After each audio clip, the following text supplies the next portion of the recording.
Langsung saja bagian pertama itu chapter 1 introduce. Di sini pada bagian background ini membahas tentang kosakata. Oke, kosakata adalah semua kata yang diketahui atau digunakan seseorang dalam berbahasa.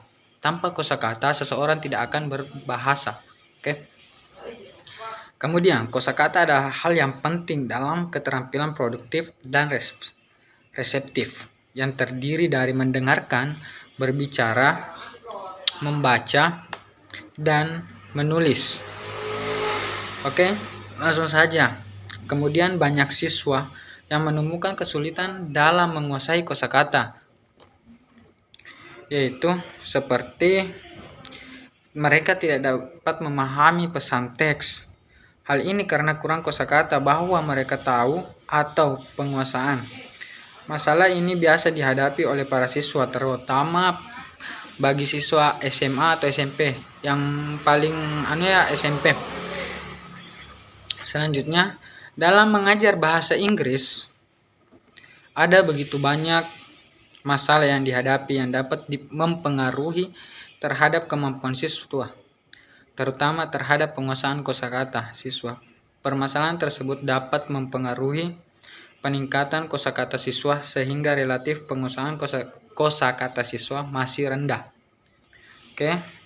Permasalahan tersebut seperti pembelajaran yang monoton.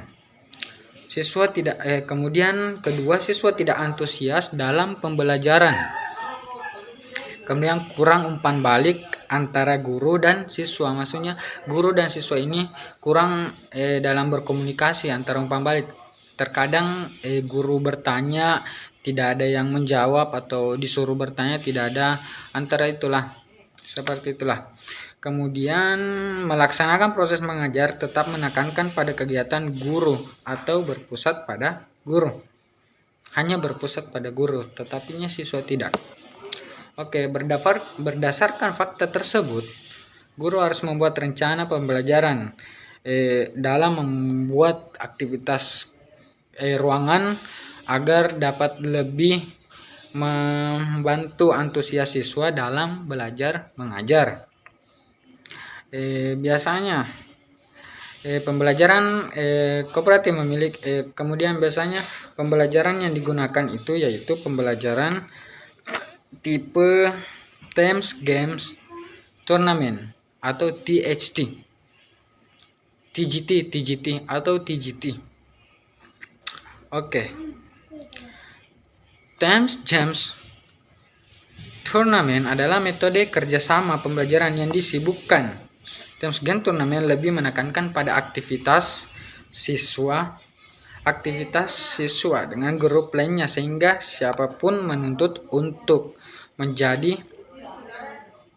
pemenang di turnamen. Maksudnya mereka saling berlomba-lomba untuk memenangkan sebuah turnamen, tapi dikaitkan dengan education, sehingga siswa semangat dalam proses belajar mengajar.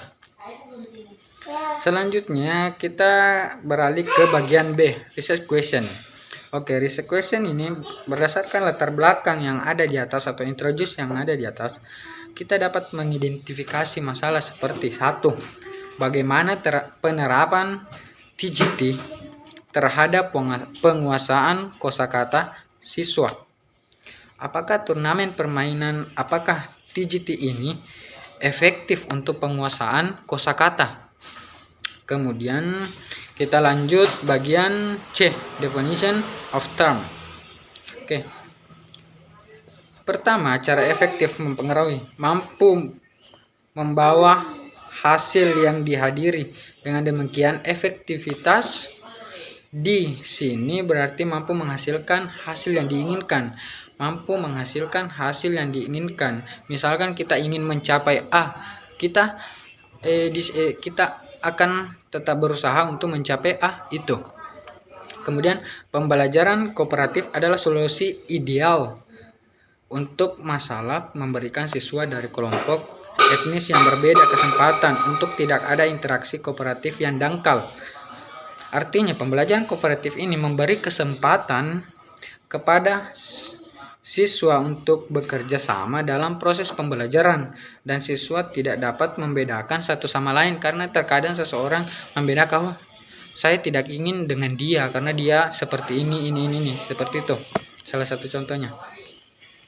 Oke, kemudian TGT merupakan salah satu jenis pembelajaran kooperatif di mana dengan metode ini siswa belajar bekerja sama, garis bawahi bekerja sama.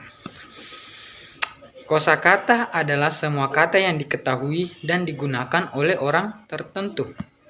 Kemudian dalam penelitian ini akan menerapkan metode pembelajaran kooperatif tipe TGT untuk mengetahui penguasaan kosakata. Baik, langsung saja. D. Objective of the research. Penelitian ini bertujuan untuk mengetahui informasi sebagai berikut.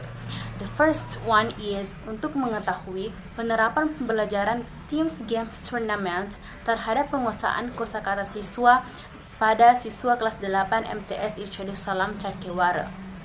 Number 2, untuk mengetahui efektif atau tidaknya Teams Games Tournament terhadap penguasaan kosakata siswa pada siswa kelas 8 MTS Irsyadus Salam Cakewara.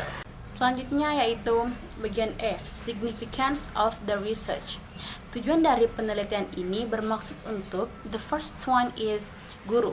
Guru dapat menemukan teknik yang tepat dalam mengajar bahasa Inggris melalui metode Teams Games Tournament untuk membuat pelajaran pengolahan yang menarik sehingga kosakata siswa dapat ditingkatkan dan membuat siswa menguasai kosakata. The second is siswa dapat membantu penguasaan kosakata siswa melalui metode Teams Games Tournament sehingga mereka tidak kesulitan dalam mengungkapkan idenya. The third one is peneliti.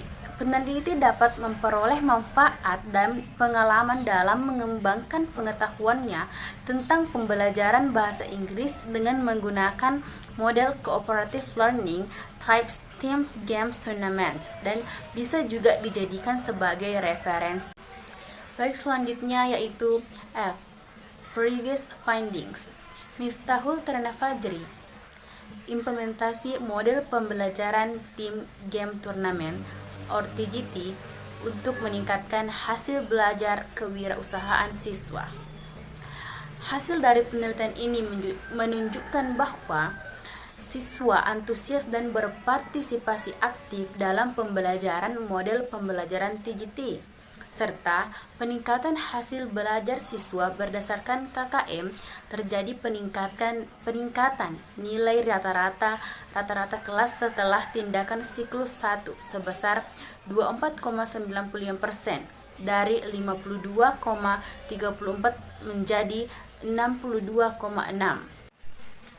Setelah siklus 2 meningkat sebesar 23,61% dari 78,47 menjadi 62,6, menjadi ketuntasan sebesar 93,8%.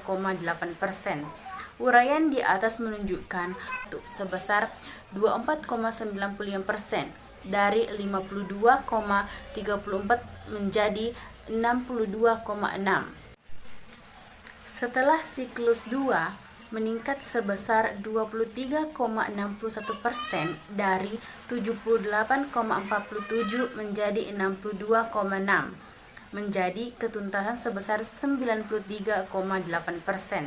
Uraian di atas menunjukkan bahwa model pembelajaran TGT dapat diterapkan pada mata pelajaran kewirausahaan dan dapat meningkatkan hasil belajar siswa. Terima kasih. And the next material is about methodology research. The first step and the set of research. Nah, Pada poin pertama yaitu jenis penelitian. Jenis penelitian yang kami gunakan yaitu penelitian tindak kelas atau PTK yang siklusnya semakin kolaboratif dan partisipatif. Nah, penelitian ini menggunakan tahap penelitian tindak kelas yaitu penelitian yang terdiri dari beberapa siklus, di mana satu siklus terdiri dari 4 tahap yang biasa dilalui, yaitu seperti perencanaan, pelaksanaan, observasi, dan refleksi. Nah, sebelum merencanakan, terlebih dahulu peneliti memberikan kepada siswa sebuah teks yang disebut teks diagnostik yang terdiri dari 10 angka pilihan ganda dengan tujuan untuk mengetahui kelebihan dan kekurangan kemampuan siswa dalam belajar bahasa Inggris. Nah, siklus yang pertama itu terdiri dari perencanaan, tindakan, observasi, dan refleksi. Kemudian, siklus yang kedua terdiri dari perencanaan, tindakan, pengamatan, dan refleksi. Kemudian, and the next, location of the study. Nah, peneliti ini akan dilakukan di MTS Irsyadu Salam Cakewara, Desa Cakewara, Kecamatan Cenrana, khususnya kelas 8. Nah, jumlahnya itu ada 27 siswa. Kemudian, data dan data source. Pertama itu data. Data yang digunakan dalam penelitian ini adalah data utama dan data sekunder.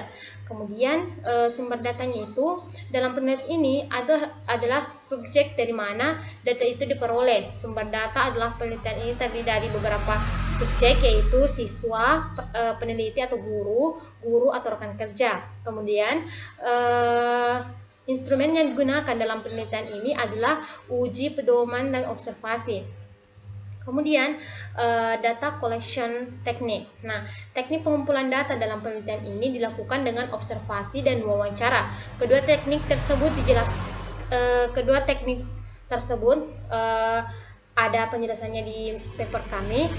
Kemudian mengenai data analisis teknik dan source indicator. Yang pertama itu data analisis teknik. Nah, analisis data dapat dilakukan melalui 3 tahap. Pertama itu reduksi data. Pada tahap ini, guru atau peneliti mengumpulkan semua instrumen yang digunakan untuk mengumpulkan data.